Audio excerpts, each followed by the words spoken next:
Sitting in a chair this time. I gotta remember to sit up straight. Alright. Got all them shadows. I need to scoot over. Nah, it's okay. Got the phone. We got them notes again. Alright. Today, we talk about fat people. You know who I'm talking about. The heavy, the rotund ones. Talking about big people. People that look like me. Well, and them thick girls. You know what I'm saying.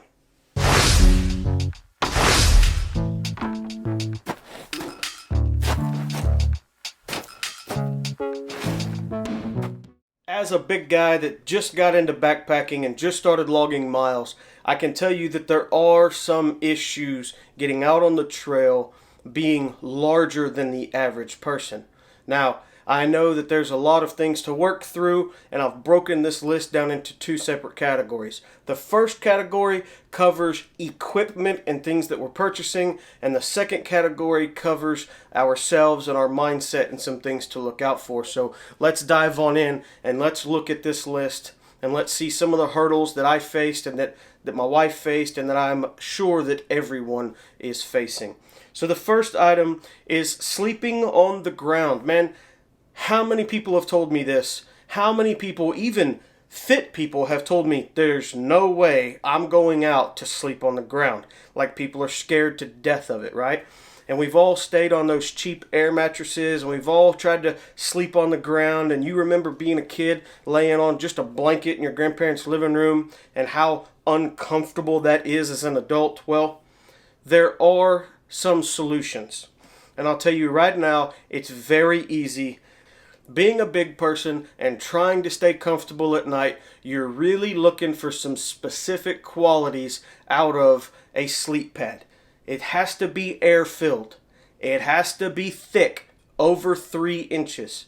It has to be wide, preferably a 25-inch pad, and it has to be warm. You need an insulated pad if you're going to do all 3 seasons and maybe even dip into winter just a little bit.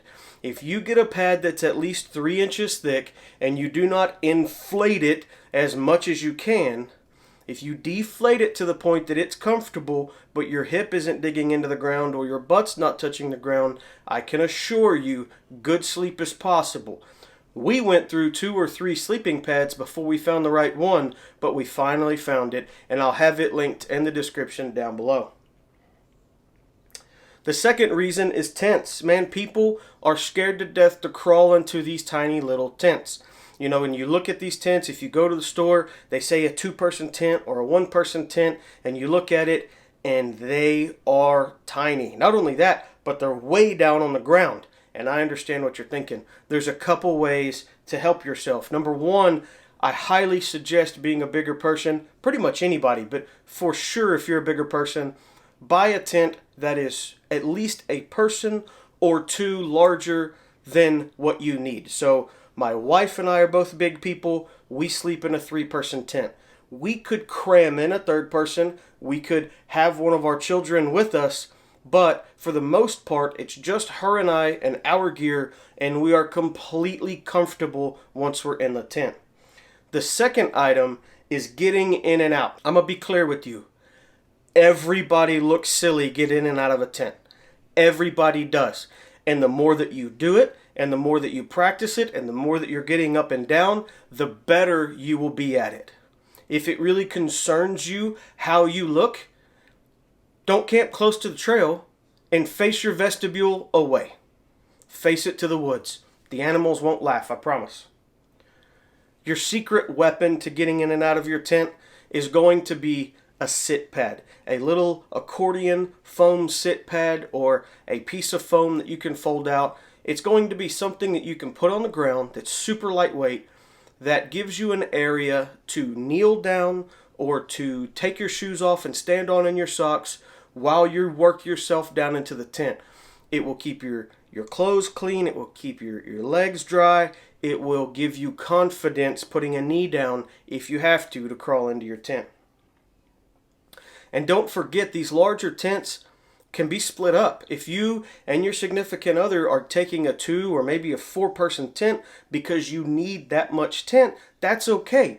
Divide the tent and the rainfly and the poles amongst the 2 of you, and then you're only having to carry half of that weight, and it makes it completely doable. The third hiccup that we ran into and the hurdle that we had to cover were sleeping bags. I myself am a little bit claustrophobic. I really dislike being confined and constricted. I tried a couple different sleeping bags and they were absolutely unacceptable.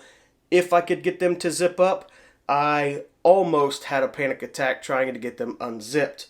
I did find a solution in the Big Agnes Torchlight. It has some expandable areas on the side, as well as its overall dimensions are large to begin with, and that has alleviated that constricted, confined feeling for me. But you can also look into custom-made sleeping bags, or even getting into a quilt, which doesn't wrap all the way around you. It possibly has a box you can put your feet in and then lays over the top of you elsewise, and you can order those from cottage vendors in whatever size you need to be comfortable. As well, if you need to, depending on your size, you can use 2 sleeping bags zipped together, or even a double sleeping bag with 1 person in it. And I promise you, if you don't tell people that's what's in your backpack, nobody will know. It seems as though most of the gear that we buy is made for fit people, and that really bothered me when I was looking for my backpack. I felt like all of the hip belts were going to be too small. I don't have a very large waist where I wear my pants, but my actual waist right below my belly button is rather large, and so I went to a local retailer, which was REI for me at the time, and I found a bag that would fit me without any modifications.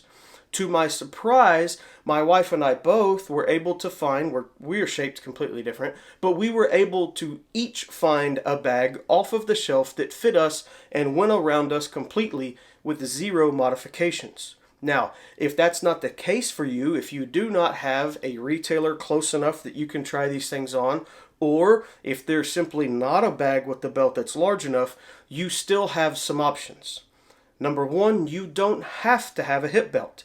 If you're going very far or you're carrying very much, it's definitely recommended, but you don't have to have it, or at least you don't have to use it. The other option is a DIY extension. Some people can cut the hip belt, they can get some additional cordage or material and sew it in and extend it. Some people have made their own extenders by purchasing the clips and the buckles online that match what's already on the bag, just like a little additional piece in the middle. Some bags even allow you to change the whole hip belt out for a longer one. You'll have to check manufacturer by manufacturer. And beyond that, Osprey, I believe, will sell you or give you, from what I understand, an extension that is appropriately sized for you. So there's no reason not to get the gear that you need to get out on the trail. The last item, and the one that focuses more on you rather than the gear, is simply the concern that you might be too slow or that you might not be able to cover the mileage that other people can on the trail. There's a few things about this. Number 1, everybody hikes their own hike. It doesn't matter how many miles I cover in a day. It doesn't matter how many miles that guy on Facebook covered in a day. It doesn't matter that thru hikers are covering 20 miles plus a day. It only matters that you're able to get out there and do what you can do. If you're only doing a mile or 2 a day, that is completely acceptable. You can plan your trips around that. There is no shame in that. And to be clear, many hikers move at a slow pace. Many of them do it because of physical limitations, or they do it because they're into photography or nature watching, and so they're constantly stopping to look and see and touch and do, or they're just a stupid YouTuber that has to keep putting a camera down and walking past it and going back and getting it. I don't know what that's like. You have the ability to choose your terrain.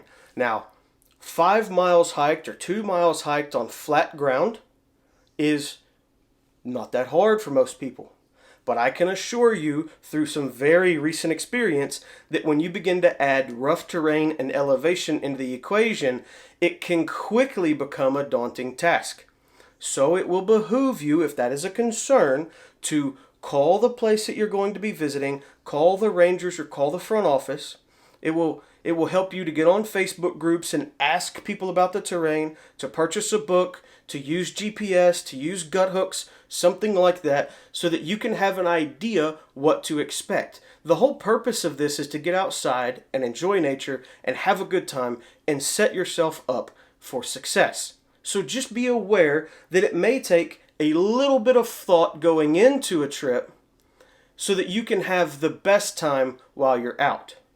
If you have any concerns or any questions, if there's any hiccups or any specific things that you're struggling to find at your size or your weight or your activity level, put it down in the comments and I will do everything I can to help you get outside and enjoy this beautiful world that we've been given. I hope to see you guys out on the trail.